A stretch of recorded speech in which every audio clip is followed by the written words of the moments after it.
का हम पार्ट हैं और मेरा मौजूद आज का टाइम टेबल के मुतालिक। टाइम टेबल दरअसल इंसानी ज़िंदगी को करके गुजारने का एक तरीका है कि हमने ज़िंदगी को कैसे गुजारना है, ठीक है, किस तरीके से गुजारना है।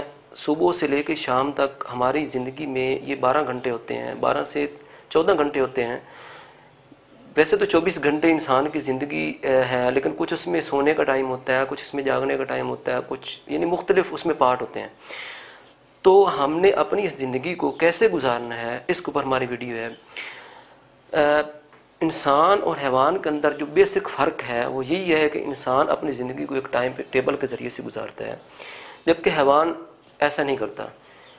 वो टाइम टेबल का पाबंद नहीं है, उसको बस खाना चाहिए, उसको बस उसकी कुछ और यानी ज़िंदगी है। इंसान और हैवान की ज़िंदगी में बुनियादी फ़र्क मैं समझता हूँ दो ही हैं। एक ये कि इंसान के अंदर शऊर है और दूसरी ये कि इंसान अपनी ज़िंदगी को उस शऊर के मुताबिक यानी अपनी उस जो टाइम है जिसके अंदर अल्लाह ताला ने उसको पैदा किया उसके मुताबिक अपनी ज़िंदगी को बसर करता है। तो ये ज़िंदगी का बहुत ही अहम हिस्सा है। तो मेरी आज पहले वीडियो का ये पहला पार्ट है, ये मैं आज बनाना चाहता हूँ सिर्फ़ उन लोगों के लिए जो दीन का काम कर रहे हैं। दीन के मुख्तलिफ़ शोबे हैं, उसके अंदर तबलीग भी है, जिहाद भी है, तदरीस भी है, ठीक है, इमामत खिताबत है, सिर्फ हुफाज कराम के मुतल्लिक़ भी है, फतावाजात के मुतल्लिक़ भी है। और इसी तरह हमारे कुछ जो औलिया कराम हैं, बुज़ुर्ग हैं, वो अपनी खानकाहों में भी दीन की बैठ कर खिदमत करते हैं। तो मुख्तलिफ़ शोबे हैं इसमें और दीन की किताबत भी है। तो मैं इसमें मुझे चंद चीज़ें ऐसी लगी कि जो मुझे आपके सामने लाना चाहिए, तो मैं आपके सामने वो लिख के लाया हूँ। उम्मीद है कि आप इंशाल्लाह इन चीज़ों को पसंद करेंगे।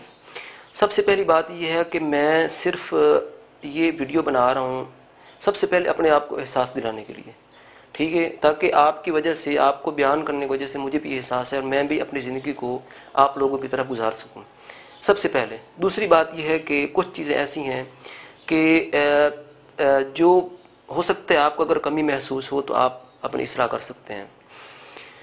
पहली चीज़ यह है कि हमारा दिन शुरू होता है, ठीक है, जो औलिया कराम हैं, जो बड़े लोग हैं माशाल्लाह, वो तहज्जुद के टाइम उठते हैं, तहज्जुद पढ़ते हैं, ठीक है। उसके बाद जो लोग तहज्जुद नहीं पढ़ सकते वो सुबह के टाइम उठते हैं, ठीक है, वो नमाज़ पढ़ते हैं। नमाज़ पढ़ने के बाद कुरान मजीद की तिलावत करते हैं।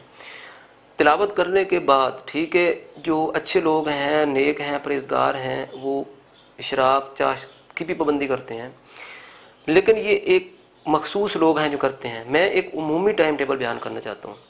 उमूमी टाइम टेबल वो है कि जिसमें हर बंदे को कोशिश करनी चाहिए कि वो इस टाइम टेबल के मुताबिक ज़िंदगी बसर करे, ताकि उसकी जो ज़िंदगी है वो आखिरत में भी उसको एक दर्जा मिले, उसको एक मकाम मिले और वो एक इंसान बन के इस दुनिया से जाए, ठीक है। पहली चीज़ ये है कि उठने के बाद सबसे पहली चीज़ एक दीनदार आदमी के लिए ज़रूरी है अपनी सेहत को बरकरार रखने के लिए नमाज़ पढ़ने के बाद, ये मेरे इनफरादी नज़रिए हैं, आप इससे इख्तलाफ भी कर सकते हैं, जो मुझे इस चीज़ में अच्छा लगा है मैं आपके सामने बयान कर रहा हूँ। सबसे पहले नमाज़ पढ़ने के बाद तिलावत कुरान मजीद की तिलावत करनी चाहिए। वो जितना आपकी मर्ज़ी आप कर सकते हैं आप उतनी करें, ठीक है। उसके बाद नाश्ता से पहले आपको ये करना है कि आपकी जो सेहत है, अल्लाह ताला ने एक नेमत दी है आपको, उसके लिए आपको वाक करना चाहिए, ठीक है। वाक करनी चाहिए, चलना चाहिए, अगर वर्जिश हो सके तो वर्जिश करनी चाहिए, लेकिन कम अज़ कम आधा घंटा, पौना घंटा, 1 घंटा आप वाक ज़रूर करें। इसमें फ़ायदा ये होगा कि जो सुबह सवेरे की वाक होती है वो इंसान को कि जिस्म के अंदर ये एक सेहत का यूँ समझे कि पोशीदा राज है। सुबह उठ के आपको सेहत के राज के लिए पानी पीना चाहिए। जो खुसूसी सेहत के मुतल्लिक़ चीज़ें हैं वो नाश्ते से पहले आपको, अगर हो सके, आपकी हिम्मत है, ताकत है, तो आपको खानी चाहिए ताकि आपकी सेहत बरकरार रहे। और दीन का काम करने के लिए सेहत का होना बहुत ज़रूरी है। इसके बाद दूसरी चीज़ है वो ये है कि आप किसी भी फील्ड में हैं, यानी मुदर्रिस हैं या कोई भी आप काम करते हैं, तो आप ज़ाहिर सी बात है उसके मुताबिक आप अपनी मसरूफियात तदरीस करेंगे या कोई भी आप उसके मुतालिक काम करेंगे। लेकिन इसमें कुछ पहलू ऐसे हैं जो मैं आपको इजाफी तौर पे बताना चाहता हूँ। वो ये है कि जब आप तदरीस शुरू करें, आप खानकाह में बंदा जाता है या कोई मुरीद है खानकाह में जाता है, या कोई बंदा मुअज्जिन है वो अजान दे के घर में चला जाता है, या कोई कारी साहब है कुरान मजीद पढ़ा रहे हैं, तो इसके अंदर अगर आपको टाइम मिले, ठीक है, अगर आपको टाइम मिले तो बजाय इसके फजूलियात लग़वियात के बजाय कोशिश करनी चाहिए कि ज़्यादा से ज़्यादा साहिब शरीयत नबी करीम सल्लल्लाहु अलैहि वसल्लम पर दुरूद शरीफ पढ़ना चाहिए। और मैं इसको अपने लिए, आपकी बात में नहीं कर रहा, मैं अपने लिए इसको फ़र्ज़ समझता हूँ। जैसे मेरे लिए नमाज फ़र्ज़ है, मैं उसे अपने लिए अपनी ज़ात के लिए फ़र्ज़ समझता हूँ। क्यों कि जिन हस्तियों ने हम तक दीन पहुँचाया है, जिनकी वजह से आज हम मुसलमान हैं, उनका इतना तो हम कम अज़ कम इतना तो हक़ और फ़र्ज़ बनता है कि और कुछ न कर सके तो हम उनको सलाम और दुरूद ही पढ़ते रहें। तो ये मैं अपनी तरफ से एक बात कर रहा हूँ। आप अगर आपका दिल चाहे तो आप ज़िक्र भी कर सकते हैं, आप कुछ भी कर सकते हैं, गपशप भी लगा सकते हैं, लेकिन मैं समझता हूँ कि एक मुसलमान बंदे को उसका जो टाइम है वेस्ट करने की बजाय, खा वो आधा घंटा है, खा वो पौना घंटा, खा वो 20 मिनट है, वो दरूद शरीफ में उसको गुजारने चाहिए, ताकि ज़िंदगी लाइफ जो है वो आपकी अच्छी गुजर सके। और अगर आपके अंदर हिम्मत है तो मैं आपको सबसे बेस्ट जो मेरी एक इनफरादी नज़रिया वो ये है कि बंदे को सौम दाऊदी के ऊपर अमल करना चाहिए कि हर दूसरे दिन के बाद आपको रोज़ा रखना चाहिए। और ये ज़िंदगी का टाइम टेबल गुजारने के लिए सबसे एक अच्छा यानी एक तजर्बा है और सबसे ये अच्छा काम है कि जिसके अंदर आपको सारा दिन के अंदर उस रोज़े का स्वाब मिलता रहता है। इसके बाद मैं दूसरी जो मेन चीज़ मैं बताने वाला हूँ आपको, मेरे नज़दीक मेन चीज़ें दो ही हैं, ठीक है। बाकी आप तदरीस करें, इमामत अपने टाइम पे जाएँ, नमाज़ पढ़ाएँ, तुलबा को पढ़ाएँ, अपने टाइम टेबल जो आपने अपने इदारे के हिसाब से बनाया वो करें बेशक, लेकिन दो काम इजाफी ज़रूर करें। पहला काम ये करें कि अपनी फैमिली को भी साथ साथ खुश रखें, अपने बच्चों को, बीवी को साथ ज़रूर टाइम दें। ये भी इंसानी ज़िंदगी का एक हिस्सा है और इंसान खुश रह के ही सेहतमंद रह सकता है और खुश रह के ही दीन की अच्छी खिदमत कर सकता है। और इससे भी एक इम्पोर्टेंट काम जो है, एक ज़रूरी और अहम तरीन काम है दीनदार लोगों के लिए, वो ये है कि जब आप इन दीन की मसरूफियात से फारिग हो जाएं तो आप कम अज़ कम सोने से पहले एक काम ज़रूर करें।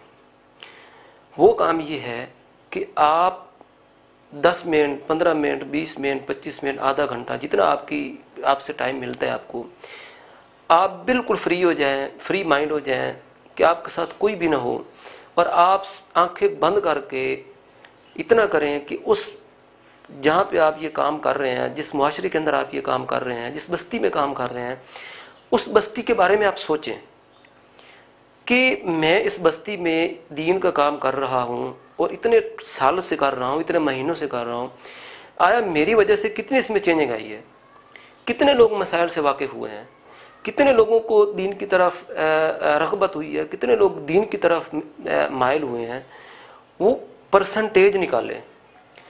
ठीक है कि मैं यहाँ पे आए हुए मुझे 1 साल हो गया, और साल से पहले लोग कैसे थे और मेरे आने के बाद लोगों का मिजाज कैसे हो गया, लोगों के अखलाक कैसे हैं, लोगों का रहन सहन कैसा है, लोग जो काम करते हैं, तिजारत करते हैं, क्या वो हमारे आने की वजह से, या हमारे इस मदरसे की वजह से, या हमारी इस मस्जिद में काम करने की वजह से, या हमारी इस खानकाह की वजह से लोग कितने बदले हैं।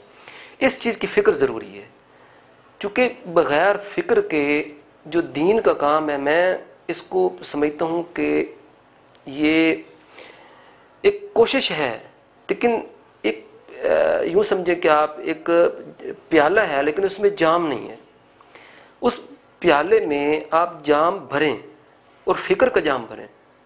जब आप फ़िक्र का जाम भरेंगे, आपको जितनी फ़िक्र होगी, जितनी आपको टेंशन होगी इस चीज़ की, आप उतना दीन का काम कर पाएंगे और उतने ही लोग आपकी तरफ मुतवज्जे होंगे दीन की रग़बत लेने के लिए और दीन के काम के लिए। अगर आप टेंशन नहीं लेंगे तो मैं ये यकीन से कह सकता हूँ कि आप वहाँ पे 100 साल भी बढ़ा लें तो जो एक कॉमन, एक नॉर्मली फ़ायदा होना है वही होगा, जो एक बढ़ के फ़ायदा होना था, दीन के काम को तरक्की होनी थी, वो नहीं कर सकेंगे आप कभी भी। यही वजह है कि हमारे पाकिस्तान के अंदर तकरीबन कोई 80,000 के करीब मदारिस मौजूद हैं, 80 से 86,000 लगभग, ऊपर नीचे हो सकता है, मुझे सही कन्फर्म नहीं है, और कम अज़ कम 1 करोड़ के ऊपर हम लोग दीनदार मौजूद हैं। और पता नहीं कितने हज़ार यहाँ पे मसाजिद मौजूद हैं, लाखों के हिसाब से पाकिस्तान में मसाजिद मौजूद हैं। और आप दीन की शरह देखें, दीन के फैलाव की शरह देखें, लोगों का दीन का रुझान देखें, कितने लोगों का दीन का रुझान है। पाकिस्तान से पहले भी मदारस मौजूद थे और पाकिस्तान के बाद भी मदारस मौजूद हैं। तो हमें देखना चाहिए कि दीन में लोगों का कितना रुझान पैदा हुआ है। अगर रुझान यानी पाकिस्तान से पहले, हमारे आने से पहले, हमारे इस मदरसा बनाने से पहले 30% था, और हमारे साल हो गए हमारे मदरसे को बनो, अभी भी 30% है, तो फिर कोई फ़ायदा नहीं है। फिर मदरसा को बंद कर दें आप, फिर आप मस्जिद में काम करना छोड़ दें, उन्हीं लोगों को कहें आप नमाज़ पढ़ाएं, आप ही सारा कुछ करें, हम जा रहे हैं यहाँ से, फिर फ़ायदा नहीं है। अगर आप दीन का काम कर रहे हैं और आपकी फ़िक्र नहीं है, आपका परसेंटेज ऊपर नहीं आया आपके काम का, तो आप अल्लाह ताला के नज़दीक आप कोई काम नहीं कर रहे, क्योंकि आप तो उन्हीं लोगों को पढ़ा रहे हैं जो पहले से दीन की तरफ राग़िब हैं। तो इसलिए इस चीज़ की फ़िक्र करें, और मुझे भी अल्लाह ताला तौफीक दे कि मैं भी आप लोगों की दुआओं से मैं भी इस चीज़ की फ़िक्र करूँ। तो आज के लिए इतना ही काफ़ी है। मिलते हैं इंशाल्लाह नेक्स्ट वीडियो में। अल्लाह हाफ़िज़।